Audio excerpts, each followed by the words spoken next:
estuvimos dando unas clases y duramos aproximadamente como unos 40 minutos solamente en el tema de cuáles son las razones por las cuales el creyente debe decir amén.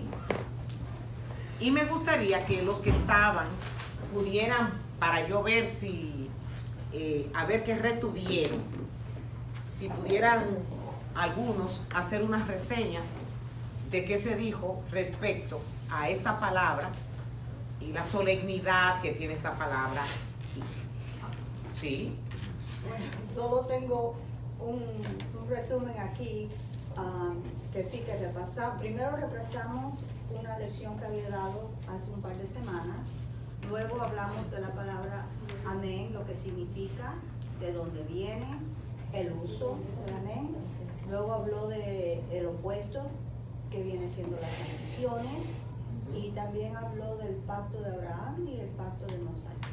Muy bien, ahí está, ella encerraste todas las clases, o sea, todos los puntos que se trataron en la clase.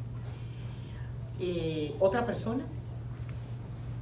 ¿De lo que tuvieron? Sí. Bueno, que el amén es una palabra de un abramismo, que Hebraísmo. un hebraísmo, que es un hebraísmo que uno tiene que usarlo mayormente a un nivel bíblico, no a cualquier palabra que digan amén, aunque que muchas personas lo usan como muletilla, como motivación, y que uno tiene que verdaderamente, si es bíblicamente, poder decir amén, no que lo use como algunas personas que lo están usando como cotidianamente, que eso tiene un El peso. amén se usa exclusivamente para referencia a Dios. A Dios. Mónica. Bueno, también dice que en hebreo era una afirmación muy fuerte. De la manera más simple, amén significa un sí muy serio cuando se está hablando de Dios. Amén en el judaísmo, en la Biblia hebrea, esta palabra aparece en varias ocasiones y se utiliza al principio y al final de una frase cuando se está hablando de Dios. Amén en el cristianismo también se utiliza de una forma generalizada para concluir oraciones. También aparece en el libro de Apocalipsis cuando Jesús es llamado el amén. El amén, que él dice que él es el amén. ¡Wow! Pero fantástico, esto está extraordinario, qué bueno, qué bueno. No vamos a hablar más del tema, pero como se trata de unos juramentos que se hicieron y en esos juramentos se tenían que terminar con amén. Y se decía de forma firme y en alto para que los que no eran creyentes. En el primer siglo se utilizaba con voz estrondosa para que todo el que estuviera, incluso el apóstol Pablo llama la atención a los que hablaban en unas lenguas que no podían ser entendidas por los que estaban de visita. Eso lo dice el libro de Corintios, la carta de los Corintios, perdón. Y que Pablo dice, para que puedan decir amén, digan las cosas que se entiendan. Está muy bien, estoy muy, muy complacida porque, y ya con ese conocimiento, entonces nosotros vamos a comenzar nuestra clase de hoy. Y hablamos, como dice Sandra, estuvimos hablando del pacto, de muchas teologías o interpretaciones que se dice que el Antiguo Testamento está en desuso, y hablamos de 3 tipos de pacto. Sandra habló del pacto de Abraham, habló del pacto sinaítico, el pacto mosaico y también el nuevo pacto con Cristo. Esos 3 pactos nosotros hablamos la semana pasada, pero solamente desarrollamos uno. Y hoy vamos a... y todo esto lo hemos tratado como una introducción para poder entender cuando los sacerdotes decían que debían de decir amén, si realmente eso está en uso o no está en uso, si está en desuso esta ley. Bien, aquí nosotros tenemos el pacto mosaico como algo bilateral. Nosotros dijimos que el pacto de Abraham era un pacto unilateral. Unilateral porque Abraham no tuvo que hacer nada, todo lo hizo Dios. Entonces en el pacto mosaico es un pacto bilateral. Bilateral es cuando son 2 los que trabajan en él. Dios con el hombre, pero Dios esperando algo a cambio. Ambas partes tienen obligaciones la una con la otra. Por ejemplo, vamos a hacer un pacto, Joan, no te voy a poner a hablar, no te voy a usar. Vamos a tener un pacto. Yo contribuyo hasta aquí y tú contribuyes hasta ahí. Y yo te digo, yo te voy a cumplir con lo que yo te he dicho. Entonces tú del otro lado me contestas, yo también voy a cumplir con lo que yo te he dicho. Eso es un pacto. Y eso es algo que sucede con el pacto mosaico, que es que Dios te dice, yo quiero que tú hagas esto y te va a ir bien, te va a pasar esto, te voy a bendecir. Ahora, si tú no lo haces de esta manera, entonces tú vas a tener consecuencias de esto. Eso significa que Dios te está regalando a ti algo, pero tú tienes que aportar algo para eso. Esto es este pacto de Moisés. Ahora, ¿cuál es el propósito de la ley? ¿Por qué Dios tuvo que dar una ley y no la dejó como cuando Abraham, que la dejó fácil? Se componen de 3 partes: los 10 mandamientos, las ordenanzas y el sistema de adoración. Esto es lo que nosotros vemos en la ley, que incluía el sacerdocio, el tabernáculo, las ofrendas y las fiestas. Esta es la manera el propósito de la ley. La ley fue dada para lograr las siguientes cosas. Voy para atrás para que no me lean y me escuchen. Usualmente, cuando nosotros leemos en el Antiguo Testamento, debemos de tener bien claro que Dios sacó un pueblo que no tenía ley. Dios sacó un pueblo que tenía 400 años en Egipto un tiempo y en el desierto otro tiempo. No tenían ley. El que no tiene ley no tiene culpa. Usted, si viola, por ejemplo, una carretera y va a 80 millas o 100 millas por hora, si no hay una reglamentación en esa carretera, ¿usted está infringiendo la ley o no? ¿Cuándo usted comienza a infringir la ley? Cuando está establecida. Cuando está establecida. Exactamente. Entonces no había ley. Dios tenía que dar una ley. Y los propósitos por el cual Dios dio esa ley era para formar un pueblo. Y un pueblo donde, número 1, Él revelar el carácter sagrado de Él. Dios tenía que revelarse, Dios tenía que darse a conocer. Es muy difícil que una persona diga que conoce a Dios si no tiene intimidad con Dios. Eso es imposible. ¿Cómo una persona puede decir que conoce a Dios si no? Porque usted puede escuchar que le diga muchas cosas, pero yo conozco a Dios. Miren, yo preparo clases para traérselas y yo se las doy. ¿Usted sabía que yo puedo mecánicamente venir y dar una clase? Porque lo único que yo tengo que buscar es información. Lo único que yo tengo es que documentarme para decirle algo. Hay un tema del que yo voy a hablar, pues yo busco en este libro, busco en este otro libro y así sucesivamente. A mí no se me olvida, hay un tremendo escritor español, él es catalán, se llama, no retengo bien ahora el nombre de él, y él dice que él era profesor en una universidad en Barcelona, me parece.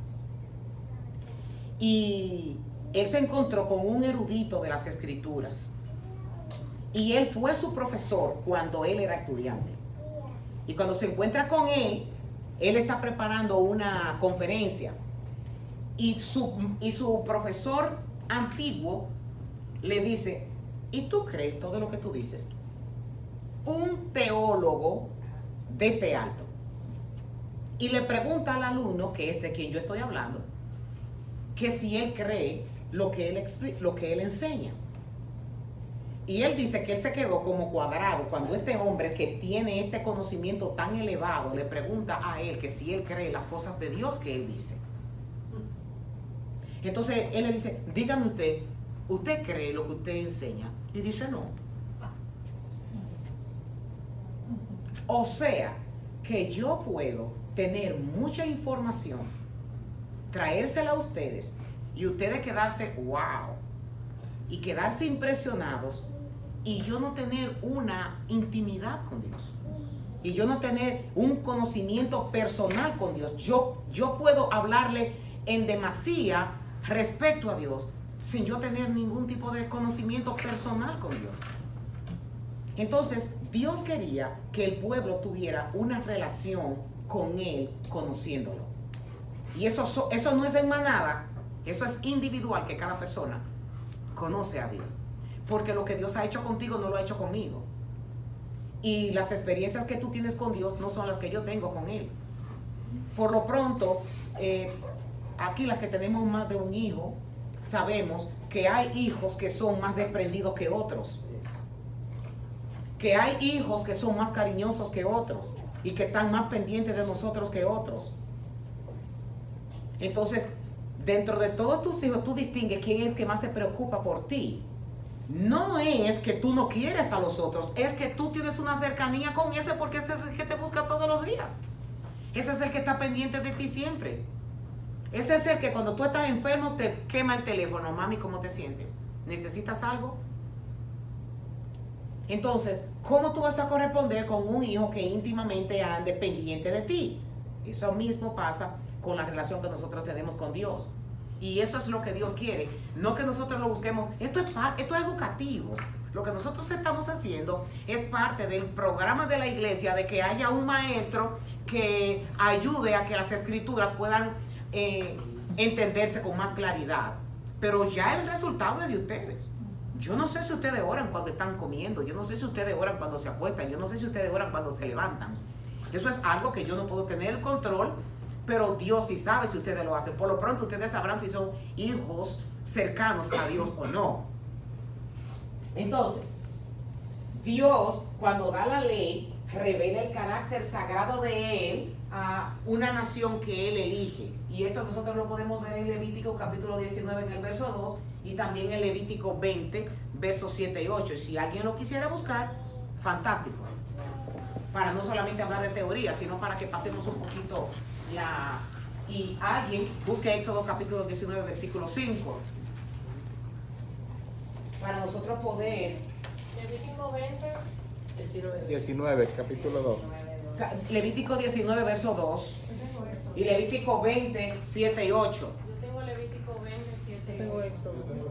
Ok, entonces, el que tiene Levítico 19, 2, ¿qué dice? Habla a toda la congregación de los hijos de Israel y dile: santos seréis, porque santo soy yo, Jehová, vuestro Dios.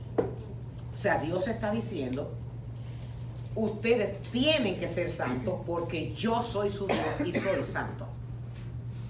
Y esto era un concepto que ellos no lo conocían. Ellos no sabían que tenían que ser santos. Y la palabra santo nosotros sabemos que es apartado. Ellos no sabían que tenían que estar apartados. Porque antes sí se usaba que cada tribu... ¿Cómo se formaba una tribu? Voy a poner a Freddy. Freddy tiene 10 muchachos.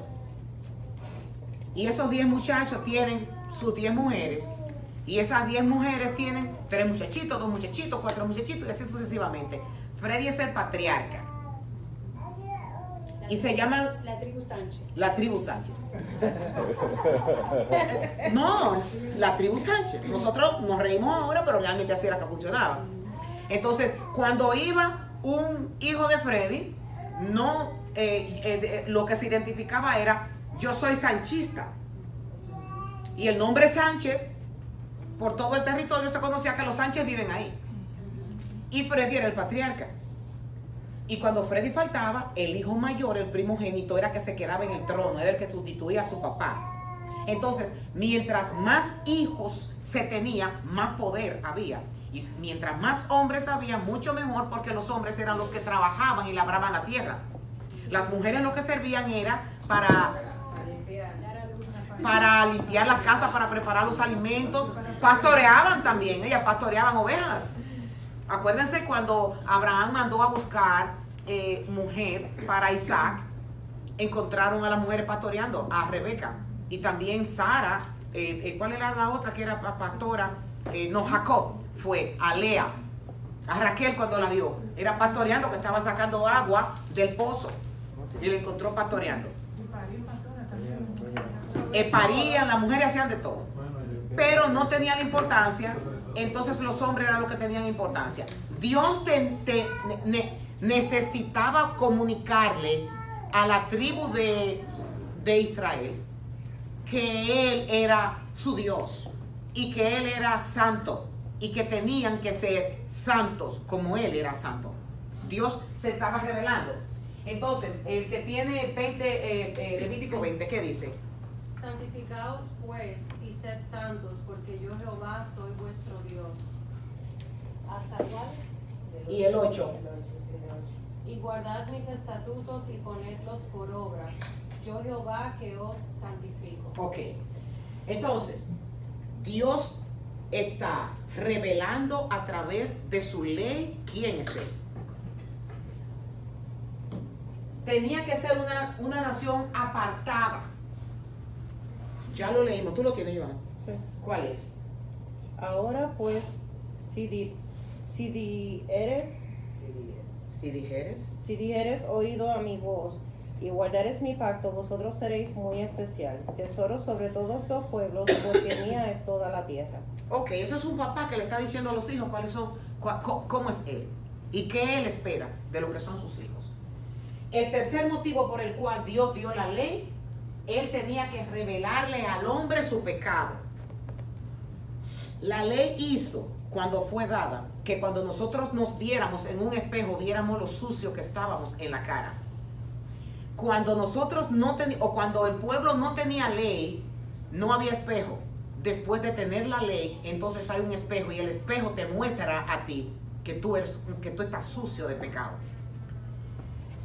Aunque la ley era buena y santa, no proporcionaba la salvación para la nación de Israel, ya que por las obras de la ley ningún hombre sería justificado delante de él, porque por medio de la ley es el conocimiento del pecado. O sea, la ley nos enseña cuando nosotros pecamos. ¿Cuándo pecamos?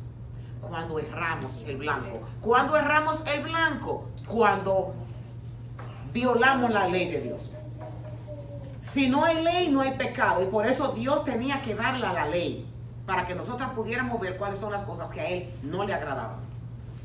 El propósito de la ley, parte 4, proporciona perdón a través del sacrificio, ofrendas. Eso lo vemos en Levítico, para aquellos que tenían fe en el Señor y en la nación, en la nación de Israel. Proporciona una forma de adoración para la comunidad a través de las fiestas. Proporciona dirección de Dios para la salud física y espiritual de la nación. Recuerden que nosotros hemos estudiado mucho de cuáles eran las leyes que Dios estaba dando para que no se enfermaran. Recuerden que tuvimos una clase con el COVID y tuvimos una clase de salud también en base a Éxodo. Dios le estaba dando reglas de higiene a ellos, porque eran un pueblo nómada y podían enfermarse, podían traer bacterias a su campamento. Y todas esas cosas, ¿se acuerdan cuando tuvimos la clase que dijo que tenía que andar con el hoyito cuando fueran a hacer sus necesidades fisiológicas, tenían que salir fuera del campamento? ¿Y qué importancia podía darle Dios a que defecaran dentro del campamento? Para cuidarlos de que no se enfermaran. Ellos no sabían que podían levantarse bacterias en medio del campamento y enfermarse todos si ellos hacían sus necesidades fisiológicas dentro del campamento. O sea, Dios los enseñó a ellos a todos. Voy a pasarlo más rápido. Ok, después de todo esto ya vemos por qué Dios tenía que dar la ley. Entonces, en Levítico, en el capítulo 27, que es el que estamos estudiando, en el versículo 17 dice: maldito todo el que robe terreno a su vecino, cambiando de lugar los límites de su propiedad. Y todo el pueblo responderá: amén. Amén. Entonces, por eso fue que quise dar la introducción de los 40 minutos hablando del amén, para que nosotros ahora podamos ver el peso que tiene el amén cuando los levitas decían que debían de obedecer eso. Ese amén, cuando ellos contestaban, que era lo que el pueblo tenía que decir, decía: esa es la fe que yo tengo, de creer que lo que Dios dice se va a cumplir. Yo creo que eso viene de Dios y yo creo que estoy de acuerdo con eso que se está, con esa ley que se está diciendo. Eso es el sello de mi aprobación en cuanto a esto. Entonces, ¿por qué Dios pone esta ley? Recuerden que ellos iban a heredar territorios y en esos territorios estaban fijos por linderos. Y Dios prohibía que tomaran posiciones de tierras que le correspondían a otras tribus. ¿Qué nosotros vemos con esto? Dios está cuidando la propiedad ajena. Aquí hay dos cosas. Dios está evitando el robo y Dios está guardando el que tiene su propiedad. Eso se usa mucho, por ejemplo, en los países nuestros, de que hay personas que hacen las cercas un poquitito más para acá, para coger un poquitito, aunque sea un pie, y la cerca la hacen en la propiedad del otro. Aquí en el estado de Pensilvania, porque aquí es que vivimos, está la ley de que tú tienes que hacer la cerca en tu propiedad, precisamente por eso. Y yo recuerdo que William quería hacer una cerca en su casa y había que llamar al Siri, tenía que ir qué sé yo quién para medir que el terreno de él, todas esas cosas para que él no robara un poquito de tierra que le correspondiera a su vecino. Entonces, Dios aquí, en todas las leyes que Dios da, Dios busca que nosotros cuidemos el prójimo y nos protege a nosotros también. Las dos cosas. Él no quiere que tú te pases para este bando negativamente, pero que tampoco le hagas daño, porque con eso tú le haces daño a tu prójimo. Lo segundo es en el versículo 18. Dice, maldito todo el que desvíe un ciego de su camino. Y todo el pueblo responderá. Amén. Están aprendiendo. Y nosotros decimos, pero ¿y tanta maldad? ¿Y cómo? Porque nosotros si vemos un ciego lo agarramos y lo ayudamos para que no se caiga en un... Eso es algo simbólico. Aquí Dios no está hablando de un ciego literal. Dios está hablando de una persona ignorante que tú lo estás llevando a una trampa para beneficio tuyo.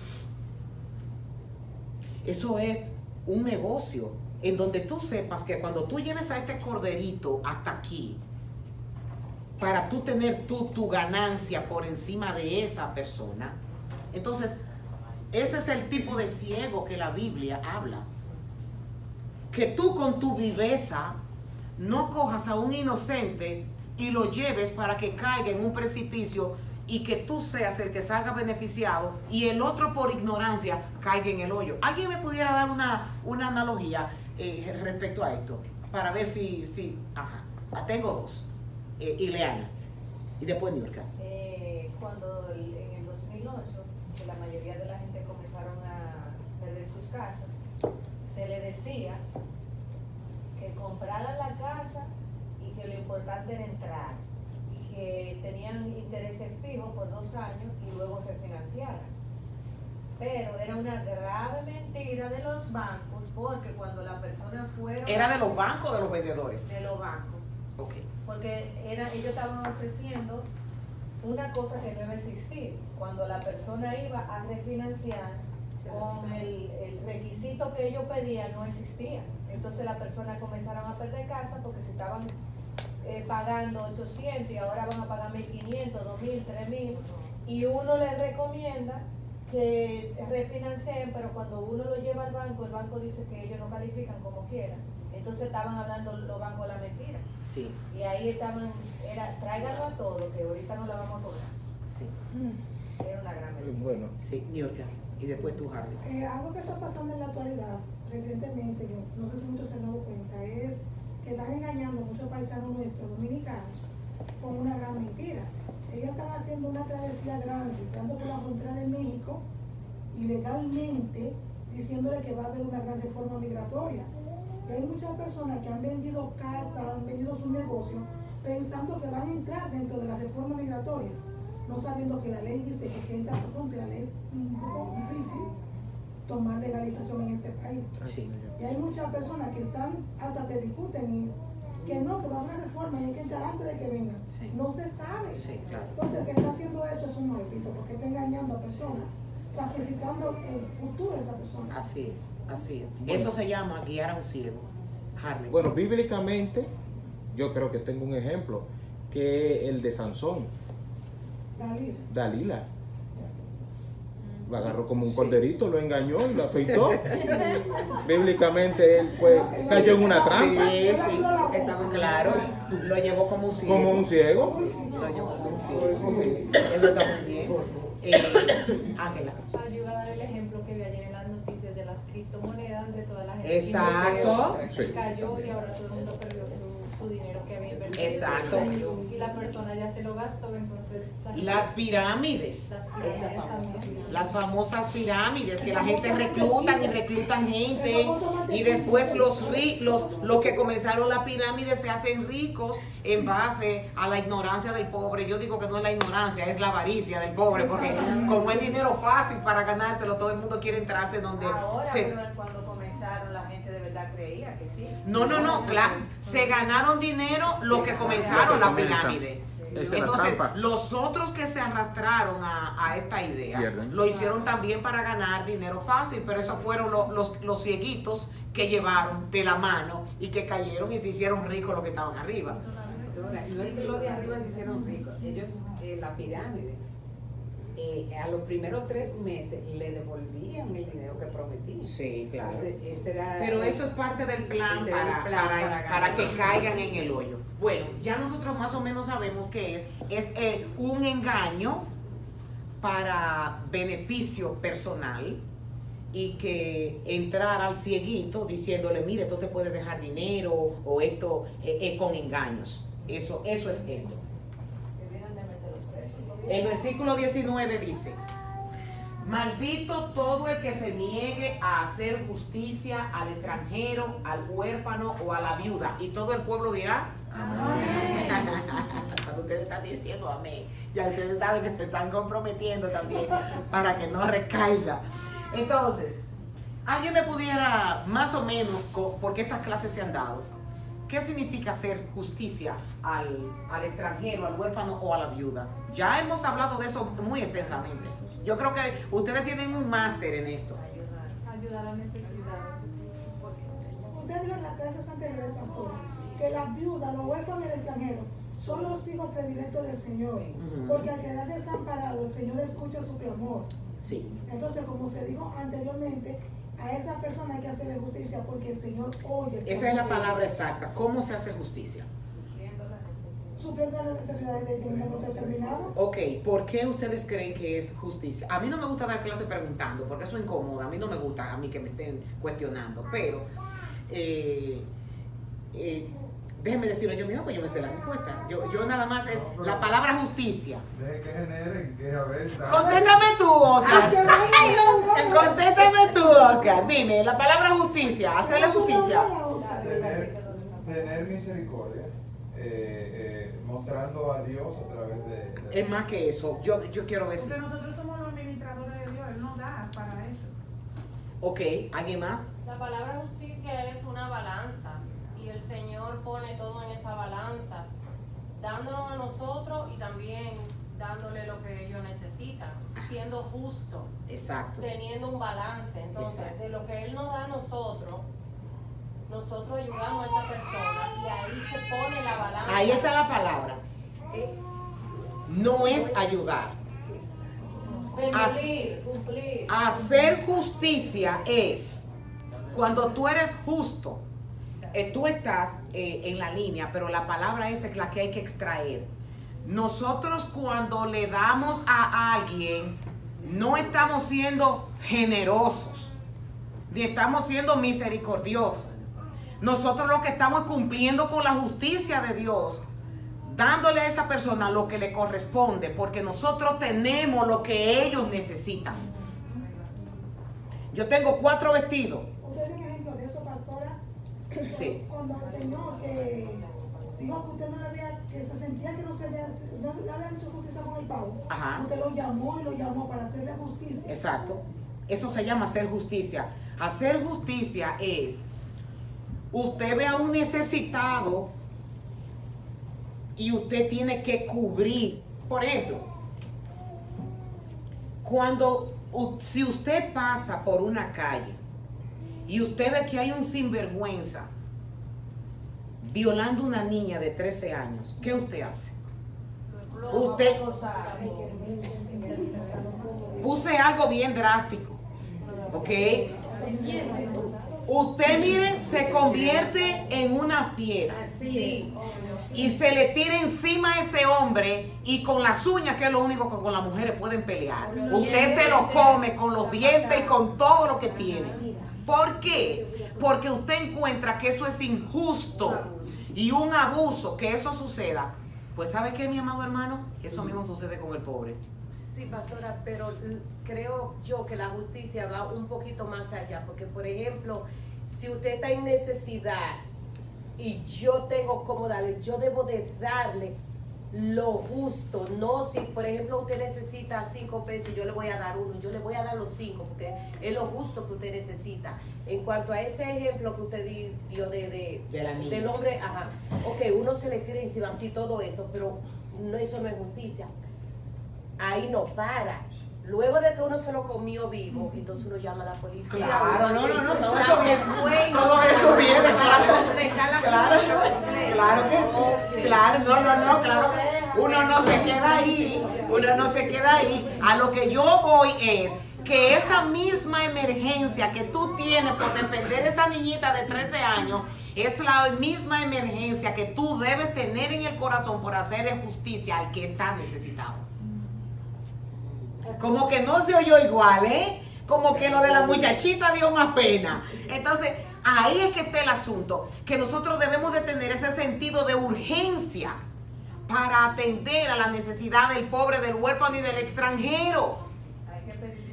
Esto es un tema súper, pero súper, mira, como que esto es selectivo, como que esto es cuando yo pueda. Como que esto es que yo tengo mis problemas y que esto es que usted tiene que pensar en el otro primero que en usted. Y tú puedes estar completamente segura de que si tú haces eso, Dios no te va a desamparar. Porque es que yo lo he visto. Y si yo estoy diciendo esto y usted en su mente está diciendo, pastor, usted me está diciendo que dé lo de la renta. No, yo no estoy diciendo que dé lo de la renta. Pero que dé lo que te compras, que dé lo que tú te gastas en los restaurantes, que dé los excesos que tú tienes. A esto es a lo que yo me refiero. Porque nosotros podemos tener una vida acomodada. No es que no la tengamos. Y no es que no cojamos unas vacaciones porque tengo que estar sacrificada para darlo. No, tú puedes hacerlo. Es lo que hay que tener es un equilibrio con las cosas y uno entender. Porque cómo es que cada vez que hay una necesidad uno nunca puede. Uno tiene que analizarse. ¿Cómo es que uno siempre tiene que decir, no puedo? Porque tenemos que admitir que si somos malos administradores definitivamente no vamos a poder nunca. No vamos a poder nunca. Pastora, perdón. Cuando nosotros compramos el negocio, porque ese negocio es lo que me lo dan, este negocio se compra. La señora tenía varios años, nada más estaba en UGI y ella nunca progresó y siempre había complaint. Pero ¿qué pasa? Que cuando lo compramos, ella le pagaba a los empleados a 8 pesos y a 6 pesos la hora, pastora. Sí. Por hacer el mismo trabajo que nosotros estamos haciendo ahora. Y yo lo primero que le dije a Oliver, no, espérate, yo no hago ese trabajo por ese precio. Sí. Así que eso no se puede. Sí. Mami, ¿cuánto tú le vas a pagar? $15 la hora. Eso es explotar, eso es explotar. No, es imposible. Bueno. No, que no tienen papeles, eso no importa, porque los que tienen papeles no hacen el trabajo tan bien como los que no tienen. Así y es. ellos van a ganar igual, tengan o no tengan papeles. Así esos son los extranjeros, de lo que la Biblia habla. Claro, ¿cómo va a ser que no? Porque no, señora, es un humano igual que yo. Voy a ir un poquito rápido porque me quedan pocos minutitos y quiero cerrar esta clase. Por ejemplo, justicia para casos vulnerables. Éxodo 22:21 dice, no maltrates ni oprimas a los extranjeros en ninguna forma. Amén. Recuerda que tú también fuiste extranjera. Todos nosotros somos extranjeros. Amén. Todos. Así es. No explotes a la viuda ni al huérfano. Si tú los explotas de alguna manera y ellos claman a mí, ten por seguro que yo voy a oír su clamor y mi enojo se encenderá contra ti y te mataré a filo de espada. Ay, Dios mío. Entonces, esto es un juego. Esto es un juego, díganme. Si esto nada más es tener una conversación aquí por tenerla, eso es Dios hablando, diciendo que si nosotros nosotros maltratamos a este 3 tipos de personas y ellos claman a Dios, Dios va a usar el filo de la espada con nosotros. Esto para uno ponerse a temblar. Para uno ponerse a temblar. Justicia para casos vulnerables. Ahora, cuando nosotros nos preguntamos, yo amo tanto al Señor, Señor, y con esta devoción con la que... Aquí hay una palabra que dice, ¿qué le quiere el Señor de ti? ¿Tú quieres agradarle a Dios? ¿Realmente tú le quieres servir a Dios con todo tu corazón? Y tú quieres decir que tú eres una sierva del Señor y yo ando buscando a Dios. Bueno, aquí hay Dios está diciendo está haciendo una pregunta, pero una pregunta retórica que tiene su respuesta, que Él mismo da. Y Él dice, mira lo que Él requiere, que le temas, que vivas de la manera que le agrada, que lo ames, que le sirvas con todo tu corazón y con toda tu alma. Debes obedecerle siempre los mandamientos y los decretos del Señor que te entrego hoy para tu propio bien, porque por eso es que obedecemos. O sea, obedecemos porque amamos, pero esa obediencia a Dios hace que prospere en nosotros y que nos vaya bien. Mira, dice Dios, describiéndose Él, los cielos son más altos y la tierra y todo lo que hay en ella pertenecen al Señor tu Dios. Sin embargo, el Señor eligió a tus antepasados para darle su amor, y a ti, que eres su descendencia, te eligió de entre todas las naciones como se ve hoy. Así que cambia la actitud del corazón y deja de ser terco. Pues el Señor tu Dios es Dios de dioses y Señor de señores. Él es el gran Dios poderoso e imponente, que no muestra parcialidad ni acepta el soborno. Se asegura que los huérfanos y las viudas reciban justicia. Eso no es que tú la hagas, es que Él se asegura de eso. Les demuestra amor a los extranjeros que viven en medio de ti y le da ropa y alimento. Amén. Dios se encarga Él mismo de eso. Así que tú también tienes que demostrar amor a los extranjeros, porque tú mismo una vez fuiste extranjero. Así es. O sea, Dios está diciendo aquí, tú quieres amarme, tú quieres saber cuál es la forma como tú me deberías de amar. Y dentro de los requisitos que Dios tiene, Él dice que tú tienes que mostrar compasión y hacerle justicia al huérfano, a la viuda y al extranjero.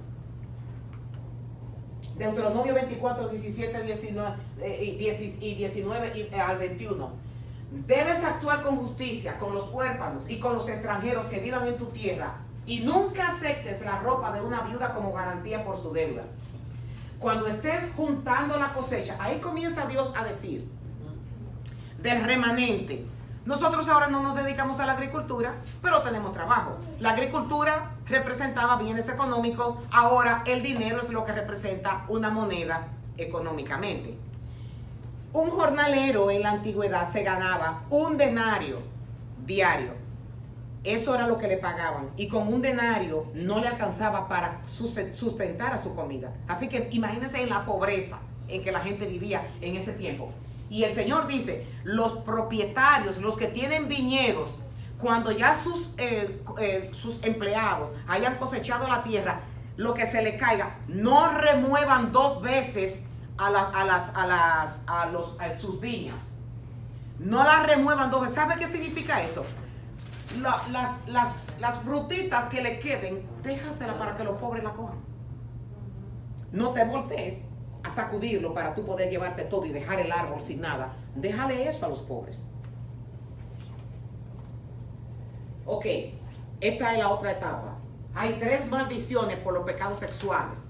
Dice el versículo 20, maldito todo el que tenga relaciones sexuales con alguna esposa de su padre, porque ese acto es deshonroso al Padre. Y todo el pueblo responderá amén. Me encanta cuando dicen amén, porque ustedes están aquí también. Aquí está hablando de problemas sexuales. Dios odia el tener relaciones sexuales entre familia. Pero se usaba antes. Él comenzó a prohibirlo ahí. Por ejemplo, Jacob tuvo 2 hermanas, y ya Jacob los tiempos de Jacob ya no existían en ese tiempo. Cuando Dios está dando la ley, ya el pueblo de Israel es maduro, ya esos son sus antepasados, ya ellos han muerto, han pasado más de 400 años y Jacob murió ya. Entonces lo que se permitía en ese tiempo, Dios comienza a dar una ley nueva diciendo, ya no se permite que esto suceda, que es la poligamia. Sí, pero ¿qué estaba diciendo ahora del espejo? No había espejo. No había espejo antes, Dios está comenzando a mostrar un espejo. Sí, pero antes, está en la Biblia, que dice que cuando si el hermano no, pero eso es ya. de la esposa muere. No, pero eso es la ley del gato. Pero el hombre no está vivo ya el hombre murió. Esa hace la diferencia. Sí, el hombre ya murió. Sí. Entonces, aquí lo que está hablando es que, por ejemplo, un hombre no podía tener relaciones sexuales con la esposa de su papá. Tiene lógica, es su madrastra. Dios lo prohíbe. Hay antecedentes bíblicos, por ejemplo, y lo quise traer como para ilustrar un poco de que antes se podía. Aquí aconteció que mientras Israel moraba en aquella tierra, Rubén se acostó con Bila, que era la madre, que era la concubina de Jacob, su padre. ¿Conocían esta historia? Sí. Aconteció que mientras Israel moraba en aquella tierra, Rubén, que era el primogénito, hijo de Lea, se acostó con Bila, concubina de su padre, y él lo supo. Esta es la conclusión de por qué él no es el primogénito de Jacob, sino que a la hora de su muerte a quien él eligió primogénito fue a José, que era el primogénito de Raquel. Pero por eso fue desechado él, porque hizo esto. Y nosotros vemos, por ejemplo, que cuando Jacob está dándole la bendición a cada uno de sus hijos, escuchen la palabra que Jacob dice, que él era incontrolable como el agua, o sea, no pudo tener dominio propio y se acostó con su concubina. No tendrás preeminencia porque subiste a la cama de tu padre y lo profanaste, y él subió a mi lecho. Por eso fue desechado él como primogénito. Nosotros no volvimos a escuchar más de Rubén jamás. Jamás. Precisamente por eso. Entonces, aquí en 2 de Samuel, en el capítulo 26, del verso 21 al verso 22, nosotros vamos a encontrar que había un hombre que se llamaba Ahijotel, que era consejero de David, y él era el abuelo de Betsabé. Y él, enojado con David, fue quien motivó a Absalón a que se rebelara en contra de su padre. Y una de las propuestas de Ahijotel para Absalón fue que se acostara con las concubinas de su papá, porque eso le daba a él poder. Antes tú sabes que cuando un rey era destronado, para poder quitarle la autoridad total a ese rey, se le quitaban las mujeres también y venían a formar parte del harén de ese rey. Entonces este hombre le aconsejó esto, y aquí en este versículo dice que él enfrente de todo Israel se acostó con las concubinas de su padre David. Y en Primera de Crónicas nosotros encontramos en el Nuevo Testamento el apóstol Pablo que está amonestando a esta iglesia, porque dice, en efecto, se oye que entre vosotros hay inmoralidad, y una inmoralidad tal como no existe ni siquiera entre los gentiles, al extremo de que alguno tiene la mujer de su padre. Eso es Pablo hablando en Corintios. Y Pablo le dice que lo voten de la congregación, porque hizo una cosa como esta. Por lo pronto, ya, básicamente esto casi no se usa en los tiempos nuestros. Hay como un poquito más de respeto, pero definitivamente. Después viene lo que es bestialismo. Maldito todo el que tenga relaciones sexuales con un animal. Y todo el pueblo responderá amén. Nosotros podemos encontrar como que esto es algo muy como bestialismo. El bestialismo el bestialismo es las personas que sienten o tienen afinidad o atracción sexual, son conocidos como zoófilos, zoofílicos o zoosexuales. Y la Organización Mundial de la Salud le tiene nombre a esto. Y es el CI-10. Ese es el código para describir este tipo de situación, que incluye al bestialismo con el código del F65.8, que corresponde a trastornos de la inclinación sexual. Y usted dirá, ¿y eso, pastor? Son personas que tienen atracciones de tener relaciones sexuales con animales. Pero no nos pongamos tan, porque eso existe. Y nosotros en los Estados Unidos tenemos 15 estados que lo aprueban. 15 estados que lo aprueban. Que lo aprueban. Miren, esto no es tan remoto como ustedes creen. El bestialismo está experimentando un extraño surgimiento en Europa. Y paradójicamente la reaparición, esto es de un periódico que yo lo saqué.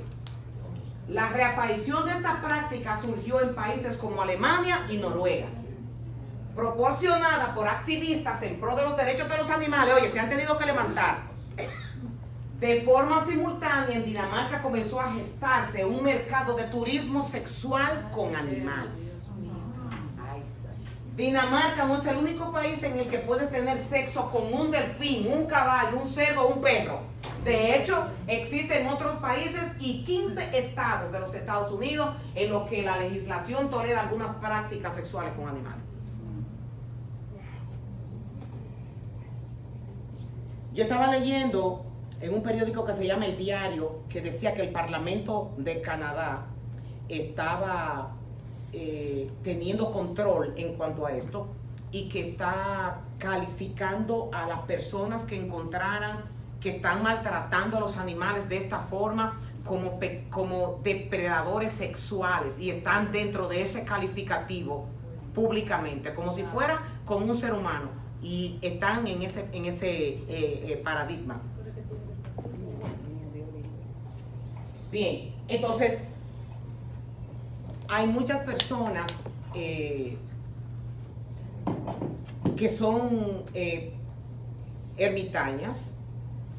Por ejemplo, eso se usa mucho en los sitios donde la soledad hace que los hombres hagan eso. Y básicamente el porcentaje más elevado es el de los hombres que hace este tipo de cosas. Pero Dios abomina esto, lo abomina. Yo les digo que nosotros vivimos como si fuera una burbuja, pero hay muchas cosas malas. Pastora, perdón. Yo lo que hallo grande es que a Dios no le sorprende nada, porque si Él lo escribió ahí y nosotros nos horrorizamos. Así a ver, es. ¿A quién se le ocurre en la mente tener sexo con un delfín? Solamente una mente depravada, tan podrida como la del humano. Y si ustedes se dan cuenta, los animales que se eligen no es a un tigre ni a un león. No, eligen animales mansos, animales dóciles, animales que son tranquilos. Eso es un abuso, eso es una mente macabra. Se lo come. Sí, mi hijo, sí. Ok, aquí dice el otro: maldito todo el que ataque, el que hiere a su vecino en secreto. Y todo el pueblo responderá: amén. Amén. Ustedes verán ahora. Cuando dice esto, maldito todo el que ataque o que hiera a su vecino en secreto. Atacar en secreto, en sentido figurado, se refiere a hablar mal del prójimo. Ya dijeron amén. Hablar mal del prójimo. Este versículo habla de maldecir, de hablar mal. Porque póngase a pensar. Ahí dice: el que ataque o hiera a su vecino en secreto. ¿Y cómo tú puedes atacar a un vecino? Porque tu mente lo que dice es que tú lo vas a atacar físicamente. Y en secreto, el vecino no se da cuenta de que tú lo atacaste, pero es con la lengua que tú lo haces. El que murmura al prójimo, esto lo dijo, son unas palabras de de una persona que me gustó mucho. El que murmura del prójimo con un solo golpe de su lengua comete ordinariamente 3 homicidios. Mata su alma y la del que le escucha. Y con la muerte espiritual, de muerte civil, aquel que murmura, o sea, mata 3. Hay clases de muerte, sí, Sandra. Que una cosa es tener una atracción y otra cosa Eso es en el bestialismo. Sí, en el bestialismo. Y otra cosa es llevarla a cabo. ¿Hay una diferencia? Bueno, las dos son horribles. Por ejemplo, es que cuando uno tiene ya una atracción, lo único que tú necesitas es el acto para tú completarlo. Pero la persona que no lo completa, entonces, ¿está libre? Pero es que la palabra dice que es un hombre que mira una mujer. Mira, por ejemplo, y en el Sermón del Monte, el Señor Jesucristo dice que el que codicia a una mujer solamente mirándola ya comete adulterio, dice el Señor Jesucristo. Amén. Su intención. Porque yo no te voy a negar que nosotros muchas veces estamos batallando con un pecado, que no es este, pero es otro.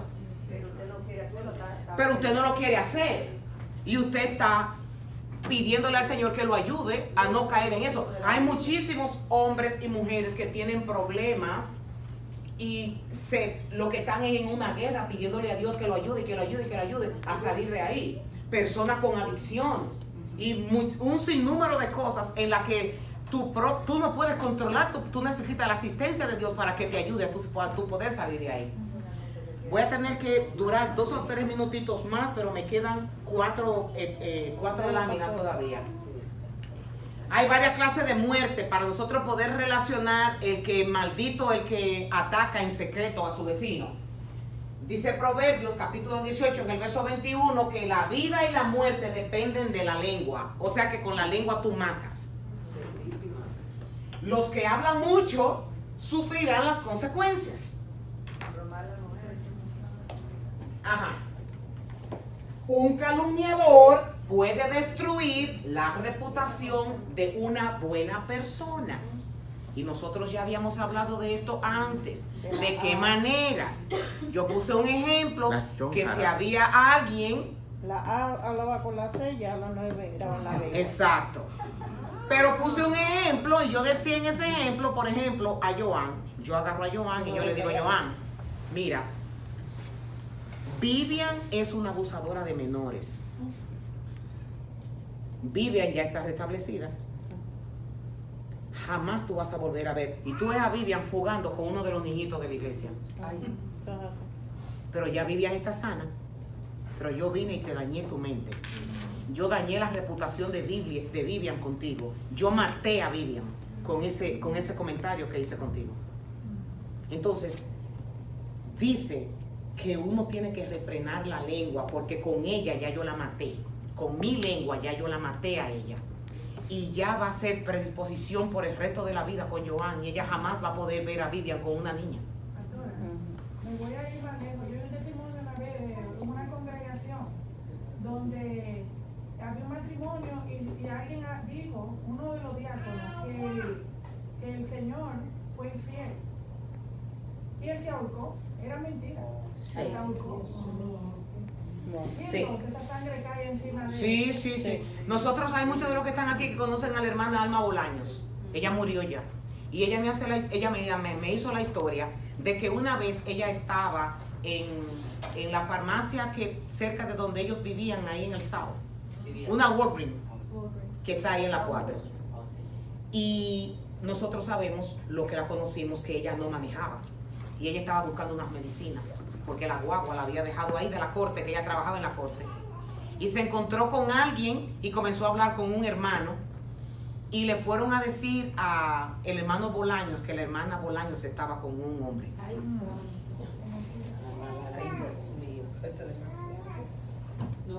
Pero el hermano Bolaños conocía al hombre.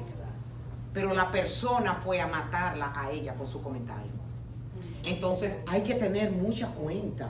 Nosotros no podemos, es más, hay informaciones que son ciertas que uno no debe de decirlas tampoco. La Biblia describe vívidamente las palabras amargas son como flechas. O sea, los comentarios negativos son como flechas que matan. afiladas y venenosas como una serpiente, dice el Salmo 140, verso 3. Y la proclama de los levitas en el último versículo, que es el versículo, no, este es el antes, dice el verso 25, maldito todo el que acepte un pago para matar a un inocente, y todo el pueblo responderá amén. Amén. Eso es un poquito, también hay que explicarlo, pero ya no lo voy a poder explicar, pues, si ustedes quieren leerlo, buscan su Biblia de estudio. Eso como los sicarios y eso que le pagan para... Bueno, por ejemplo, puede ser como los sicarios, en este caso David, cuando mandó a matar a Urías. También Absalón, cuando mandó a matar a Amón, su hermano. Todos, no fueron ellos los asesinos físicos, pero fueron los asesinos intelectuales. Que es lo mismo. Entonces, el último versículo del capítulo 27, para cerrarlo, dice, maldito todo el que no acepte ni obedezca las condiciones de estas instrucciones, y todo el pueblo responderá amén. Falta la semana que viene que hablen de lo de la lengua, porque está muy bueno, ¿verdad? Entonces, respecto a la ley, ¿estás confiado en ti mismo para guardar toda la ley? Algo que no se puede hacer, no podemos. Porque nosotros, cuando vayamos en el carro, si llamamos a alguien por teléfono, vamos a matar a nuestro vecino. Pero qué bueno que nuestro Señor Jesucristo vino y pagó todo el precio de la ley en la cruz. Por nosotros. Cuando nosotros entendemos esto, no es que tenemos una licencia para violar la ley, es que podemos entrar al trono de la gracia y encontrar perpetuo socorro cuando nosotros, y misericordia, cuando nosotros estemos en la necesidad de hacer cambios en nuestras vidas. La ley nos enseña cuando estamos mal. La ley nos enseña cuando nosotros no estamos siendo separados ni cuando nosotros estamos siendo santos para Dios. Pero sí tenemos a Cristo y a su sacrificio para nosotros venir hasta el pie de la cruz y decir, Señor, mira, en esta área yo necesito que tú me ayudes, y uno comenzar a trabajar en ella. Terminamos el capítulo 27, pero la semana que viene muy bueno, porque son las bendiciones, capítulo 28. No se lo pierdan porque está preciosa esa clase. Vamos a orar.